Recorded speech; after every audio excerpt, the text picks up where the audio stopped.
जों बिथांमोना मिसलिया दिनै प्रमद बर'आथ' दिनै मिसलियाखा मानो होनबा बियो गोदो आं एमएलए सिएम बा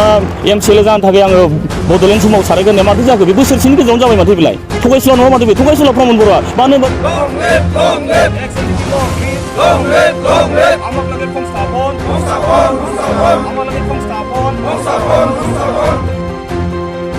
बिटिआर सुक्तिनि सानाव दिनै उदालगुरि जिल्लानि महनपुर गेलेग्रा फोथाराव एनडिएफबिनि मावथि बिथांमोना बिटिआरनि सागानगिरि रन्जन दैमारि बिथांजों लोगोसे जोबथेसालियाव थानाय बिथांमोनखौ उदां खालामनांगौनि थाखाय दाबि खालामदों। बेनि अनगायैबो एनडिएफबिफोरनि केसखौ थाबैनो सुस्रांनांगौनि थाखाय थाबैनो खावलायदों आरो एनडिएफबिनि मोननांगौखौ थाबैनो होनांगौ होननानै गोख्रों रावजों सोंखारिदों।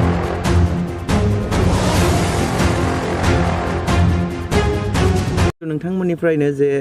डिपुटि चिफ आरो इएम एमएलए दङ बिथांमोना जे नोंथांमोननि सायाव एसे सानाखै नामा? दिनैनि तारिखाव जोङो बारे बारे बुंनो गोनां जानायानोथ' दिनै फोरमान जादों सानदोंना सानाखै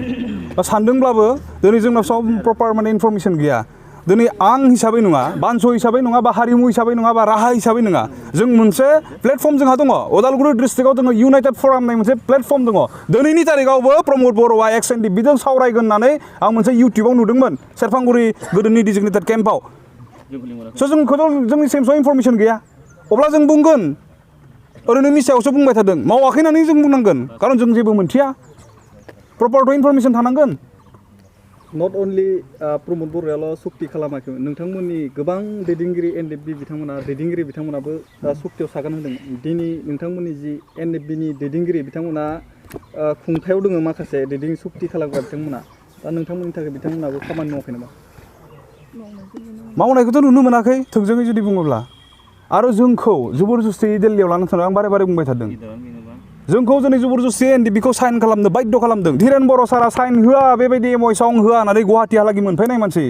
रन्जन दैमारिखौ जबरदस्ति इन्टारिम बेल होनानै दिल्लीयाव लाना थांदों। स' बिसोरथ' गोदोर रेसपन्सिबल मोनसे लादोंमोन मोनसे गोदोर दायित्व लादोंमोन बिथांमोना दिनैनि तारिखाव बिथांमोना पालन खालामनांगौमोन जों बुंनो दरखारानो गैयामोन गावनो गाव दिनै जानांगौसोमोन। जोबनायाव मोनसे बाथ्रा बुंगोन रन्जन दैमारिनि जि एपिल हियारिं 2019आव बिथांखौ सिबिआइ स्पेसियेल कर्टआ कनभिक्ट खालामदोंमोन। ज' बे कनभिक्ट खालामनाय बे जाजमेन्टखौ जोङो गनाया होननानै एनडिएफबिनिफ्राय जोंनो गोदान मोनसे बिजिरनाय नांबावगौ होननानै जोङो हाइ कर्टआव जों केस होदोंमोन आरो बे एपिल हियारिंआव जोङो देरहानानै जोङो आक'बार हाइ कर्टआव जोङो रन्जन दैमारिनि केसखौ खारथाय होनो सुबिदा मोन्दोंमोन। बे एपिल हियारिंआ थांनाय 2021 मायथाइनि डिसेम्बर दाननि 6 खालाराव जानो गोनांमोन पस्टपन जानानै 9 खालाराव फैदों 9निफ्राय आरो पस्टपन जानानै नैबे जानुवारि 2022 मायथाइनि 17 जानुवारियाव दिनै जानो गोनांमोन बेबो दिनै पस्टपन जाबावदों। नैबे 17 जानुवारियाव जि पस्टपन जानाय जि जाहोन बेखौ जों मोनथिदों जोंनि सिनियर एडभकेट आरो हाइकर्टनि जाज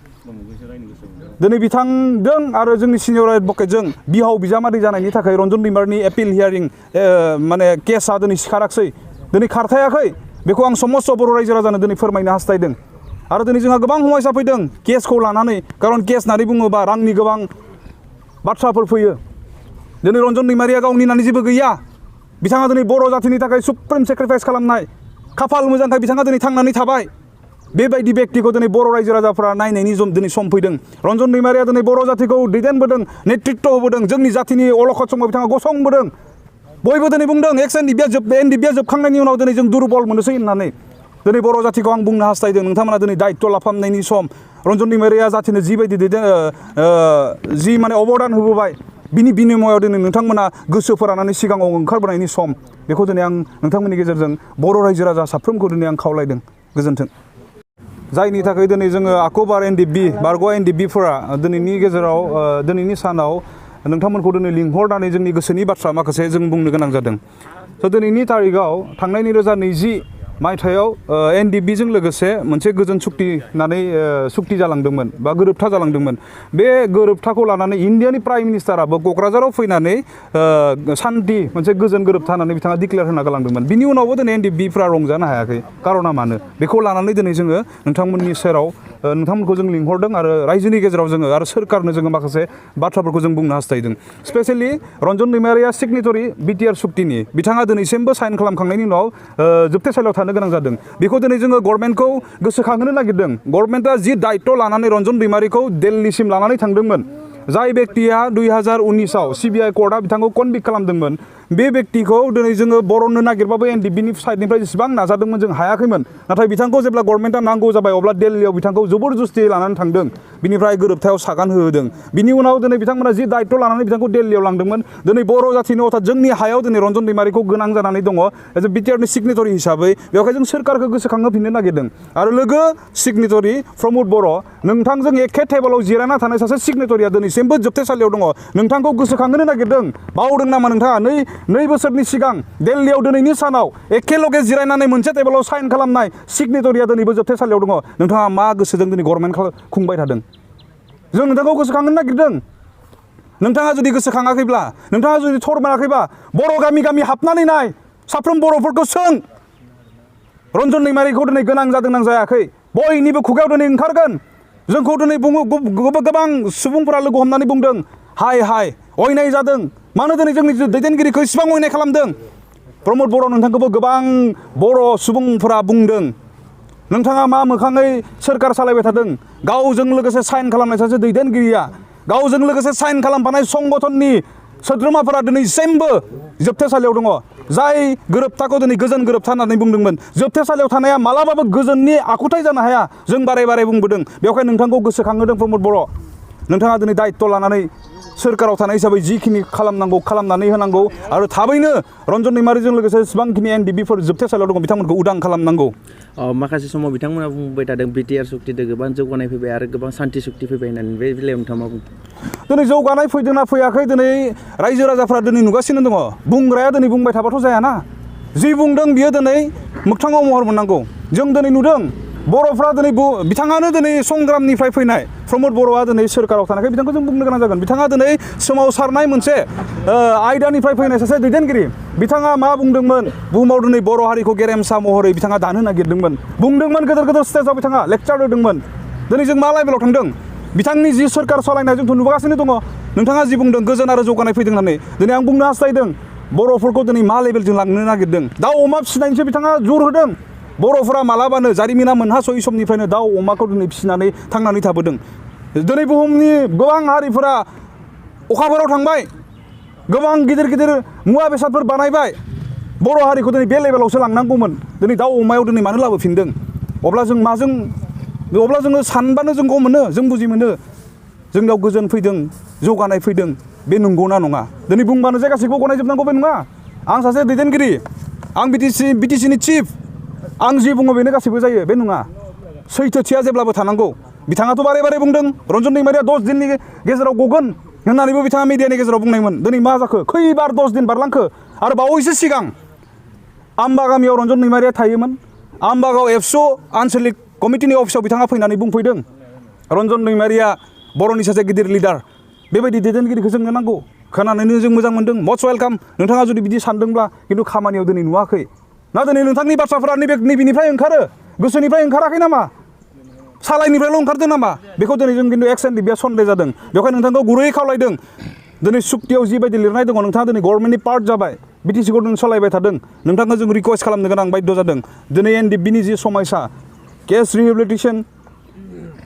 एक्स ग्रेसिया मुंख्लंफोरनि जि अनसुंथाइ जेलाव थानायफोरखौ दिनै उदां खालामनांगौ बेबायदि क्लसाव लिरखानायफोरखौ दिनै नोंथाङा मावनो नांगौ नोंथाङा मावनो हायाब्ला नोंथांनि गोजौआव थानाय गभर्नमेन्टनि दैदेनगिरिफोरखौ नोंथाङा बुंनांगौ जों बेखौ दिनै रिकुवेस्ट खालामदों प्रमद बर'आ जिहेतु दिनैसिम माने रन्जन दैमारिखौ गनायखौ लुगैयाखै नामा बिथाङा सिपखौ सेजानो गिनानै दिनै बे बिनि बाथ्रा सिंनि बाथ्रा हयथ' बेबायदि मोनसे सानखोमानायखौ रावबो बेक्तिया पाब्लिक खालामनाय नङा बुंनाबो लानाय नङा दिनै आंबो बुंहरनाया गोब्राब जागोन जे रन्जन दैमारिखौ दिनै गावनि गादिखौ सेजानो गिनानै बिथाङा बर'नो नागिराखै नामा दाखौ आं डाइरेक्ट बुंनाया आंहा गोरोन्थिबो जानो हागौ थेवब्लाबो जोंनि बेखौसो बुंगोन लोगो सिगनेटरि गावजों लोगोसे एखे टेबोलाव जिरायनानै साइन खालामनाय सासे दैदेनगिरिया जे जोबथेसालियाव दङ बे दिनै एक्स एनडिबिनि लासिंसिं नङा दिनै जों बुंनायखौ लासिंसिं साननो हागौ सोरबाया खिन्थु बे जोंनि लासिंसिं नङा सिगां दिनै प्रमद बर' आरो गबिन्द बसुमतारिनि जायफोरजों लोगोसे जिरायनानै दिनैनि सानाव दिल्लीयाव साइन खालामदोंमोन एखेलगे बिथाङा दिनै जोबथेसालियाव दङ आरो बिथांमोना दिनै बाहेरायाव थानानै डिपुटि चिफ आरो चिफ जादों सोरबा एमएलए जादों बे दिनै आंनिथ' लासिंसिं नङाना बियो दिनै गबिन्द बसुमतारि आरो प्रमद बर' बिथांमोननि थाखाय लासिंसिं बेखायनो नोंथांमोना दिनै खामानि मावनांगौ जों रिकुवेस्ट खालामदों जिहेतु नोंथांमोननि फरायनाया जे गोबां दे लाबाय था दे आं माबाखौ एसे गुसुं होननानै बेखौ बुंहरदो खनसे दिनैनि दिना जोंनि थाखाय रंजानाय सान जानांगौमोन नाथाय दिनै दुखुनि सान होननानैसो जों बुंनांगोन मानो होनोबा थांनाय 27 जानुवारि 2020 आव जि बिटिआर रेकर्ड जादोंमोन बेखौ भारत सरकारा सान्थि गोजोन गोरोबथा होननानै बुंदोंमोन नाथाय जों बे गोलाव बोसोर 34 इयार्स एबा 30 बोसोर बे गोलाव सम संग्राम खालामनायाव जोंहा बहुतखिनि मुंख्लं जानांदों बुहुमनि रायजो राजा खस्थ' दुखु खस्थ' सैनांदोंमोन नाथाय दिनै 27 जानुवारि जोबनांगौमोन नाथाय दासिमबो जोबाखै बिसोर बिराद दुखुनांथावना बाथ्रा मानो होनोबा प्रमद बर'आ गावनि दैदेननायाव एनडिपिखौ लांफानानै राजा लामा हब्रा बुंदोंमोन बियो जोंनो नांगौ सेपारेट स्टेट नङाबा जों साइन खालामा जों खुनु दिन एमएलए एमपि सिएम जानो होननानै जों हरनो हायाखै नाथाय बिथाङा बोसोरसे जायैयावनो एबसुनि बिबाननिफ्राय ओंखारनानै इउपिपिएलआव प्रेसिडेन्ट जानानै इलेक्सन गेलेनानै बिथाङा दिनै शिफ्ट जाबाय शिफ्ट जानानै जोंखौ दिनै बावगारलांदों बेखायनो जों दुखु नांदों मानो होनबा दिनै जोंहा रिहेबिलिटेसन मोननो गोनां बहुद दंबावो जेरै आंनि आखायाव दं लिस्टआ 209 जन बिसोरो ट्रेन केडारमोन बिसोरमोननो दाबो मोनाखै आरो अभारगाउन्ड होननानै हिसाबै दोन्दोंमोन बे फेरेंगाया बुंदों बेखौ सिम्पिटाइजार उइल सार होनदों खिन्थु जोंना बिदि नङा जोंना पुरा थाफानानै फिजिकेलि जोंजों नांनाय 753 जननि दासिमबो रिहेबिलिटेसन मोनाखै बेखायनो जों दाबि खालामबोबाय थादोंमोन दाबो बेखौ होआखै जोंनो बेखायनो दिनै दुखु नांदों बा दिनै बे दिनाव जोङो दुखुनि सान होननानै जोङो फालिनो गोनां बाध्य जादों सोरबा सासे सारिनि थाखाय जे बिटिआर रेकर्डखौ खालामनाय जाबाय नामा बिटिआर रेकर्डखौ खालामनाय जादों होनबाथ' जों मा बुंगोन दा जों एनडिपिखौ पिएस रेकर्ड होनना बुंदोंबाबोथ' जों दा फिसखौनो मोनाखै जों माबोरै होनबा जों प्रपारलि जोंहा इमप्लिमेन्टेसन जायाखै जोंनि रिहेबिलिटेसना मानो होनबा जों मोननांगौमोन आरो गावनो प्रमद बर'आ शिफ्ट जाखांनानै नैबे 26 जानुवारि जोंना सुबुं खान्थि सान फालिनायाव बिथाङा गावनो अफिसियेलि मोनसे प्रग्रामाव बुंदोंमोन जे आसाम सरकारनिफ्राय जों 2 लाख होबावगोन आरो बिटिआरनिफ्राय जों माबा मोनसे सिन्था खालामो होनना खिन्थु बिथाङा राजनितिक डायलगसो होदोंमोन मानो होनबा इलेक्सनाव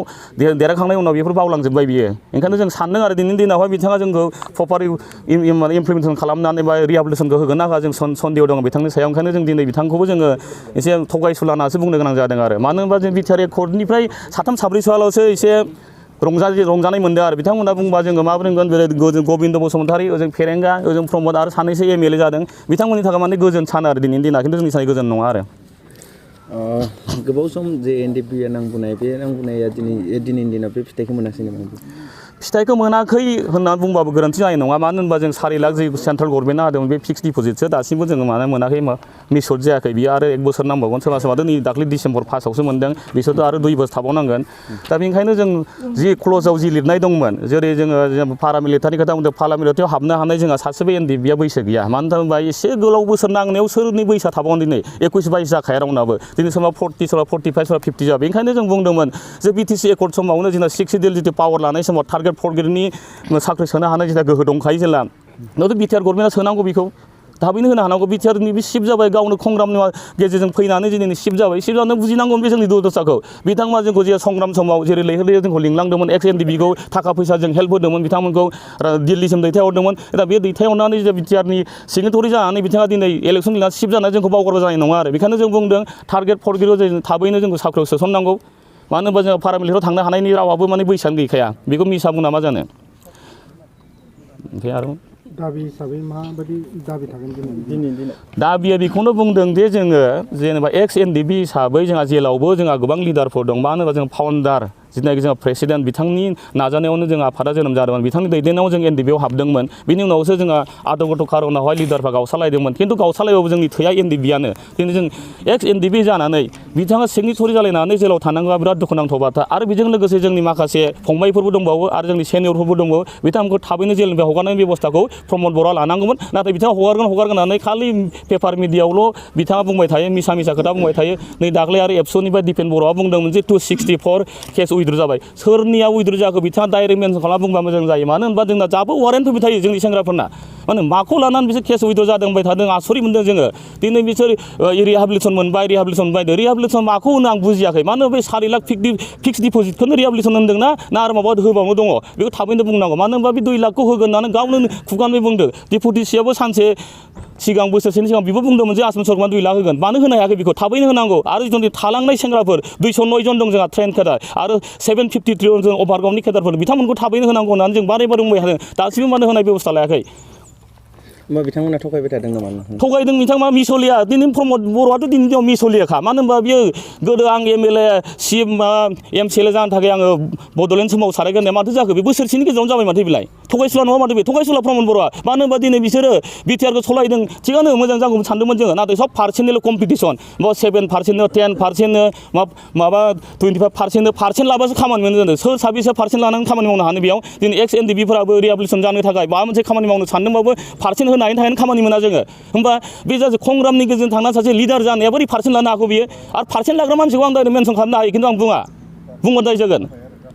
एसेबां पार्सेन्ट लानानै सरकार सालायनायखौ जों मा फोथायनो मिसला बियो प्रमद बर' एक नम्बर मिसला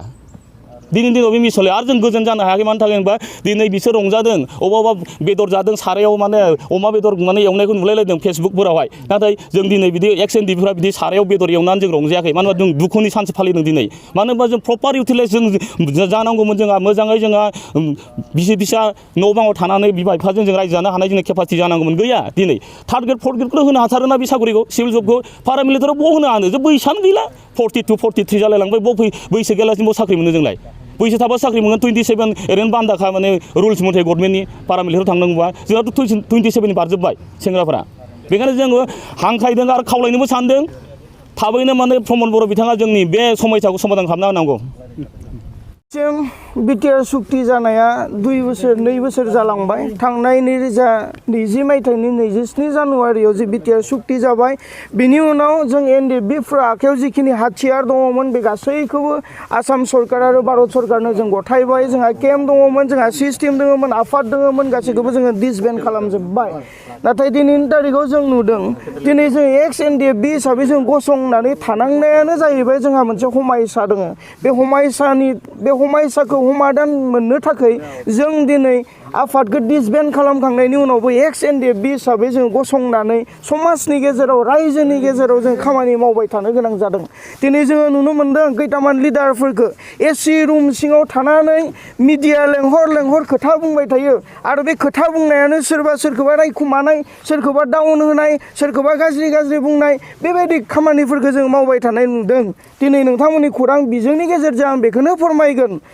दुलाराय बर' फरायसा आफादनि आफादगिरि दं नेहाथारि दं बरंस दैदेनगिरिफोर बिथांमोना दिनैनि तारिखाव एसि रुमाव जिरायै मिडिया लेंहरल' सोरबा सोरखौबा सोंखारिनाय सोरखौबा गाज्रि बुंनाय बेबायदि खामानिफोरखौ बिथांमोना मावबाय थादों दिनै जोङो बारग' एनडिएफबि जानानै बिथांमोनखौ जोङो खावलायगोन जे नोंथांमोना मिडियानि सिगाङाव एसि रुम सिङाव जिरायनानै मिडियानि सिगाङावल' खोथा बुंबाय थानाया समाज सिबिनाय जायाखै हारि सिबिनाय जायाखै समाज दानाय जायाखै दिनै नोंथांमोना हारि सिबिनो थाखाय आफादगिरि जानानै दङबा बा दुलाराय बर' फरायसा आफादनि दैदेनगिरि जानानै दङबा समाजनि गेजेराव फै रायजो राजानि गेजेराव फै खामानि मावफै बेखौ जों आपिल खालामगोन बेनिखायनो आं खुथारि खावलायगोन जे मिडियानि गेजेरजों जोंनि बर'नि माखासे दैदेनगिरिफोरा बेजों बे सोंखारिनायनिफ्राय गोजानाव थानायखौ